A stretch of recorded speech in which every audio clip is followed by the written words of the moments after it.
Je suis PF Radis, PF pour Pierre-François, et je suis auteur de bande dessinée, illustrateur et professeur de sculpture dans une école d'art à Lyon. Mon premier roman graphique, Al Capone, avec les éditions Sarbacane, c'est vraiment l'univers des mafieux des années 20 à Chicago, et à travers ce personnage qui est Al Capone, j'ai voulu mettre en contradiction l'image qu'on peut avoir de lui et qu'il avait lui-même et la réalité des faits. Avec ma nouvelle publication God Bless America, je suis retourné aux États-Unis dans un vrai polar, un vrai thriller, donc l'adaptation d'un roman de Richard Morgiave, Le Cherokee, où là on a vraiment le classique du tueur en série, mais où justement on parle d'autres sujets qui sont propres aussi au rêve américain. Et ça a été une petite claque pour moi, c'est une rencontre artistique incroyable. C'est un roman qui est très dense, donc j'ai dû faire des choix scénaristiquement, de mettre de côté certaines choses du roman. Et j'ai demandé à Richard, en discutant avec lui, si je pouvais changer de titre. J'ai trouvé God Bless America, cette phrase qui est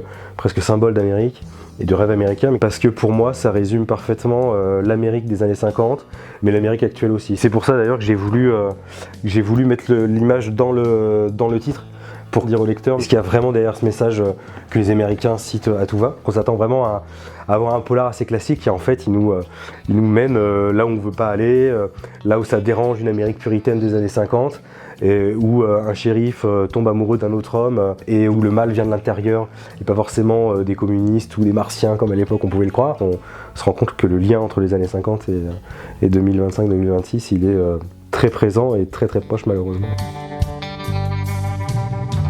J'ai voulu changer de technique. Pour Al Capone, j'avais qu'un travail d'ancrage traditionnel avec une couleur à l'ordinateur, et je voulais travailler un peu l'ambiance des films des années 50. J'ai commencé à travailler avec de l'encre de Chine, et en fait le noir et blanc s'est vraiment imposé à moi.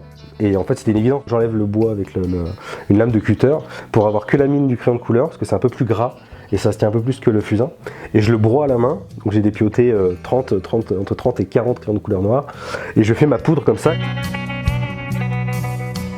Donc au long de l'album comme ça, il y a un peu une montée aussi en puissance au niveau du scénario, mais aussi au niveau graphique. Je me suis amusé à être plus sombre, à être un peu plus violent dans ma technique. La technique a été un pas encore vers l'esthétisme des années 50, avec les lumières sur les yeux, les ombres sous les chapeaux, la fumée des cigarettes et tout ce qu'on peut retrouver, les bagnoles, les reflets dans les voitures, etc. J'ai pris du beau papier aussi épais pour qu'on ait vraiment ce côté agréable au toucher, parce que c'est hyper important pour moi, pour que chaque lecteur vraiment s'immisce dans l'histoire et soit presque content de tourner la page et de la toucher.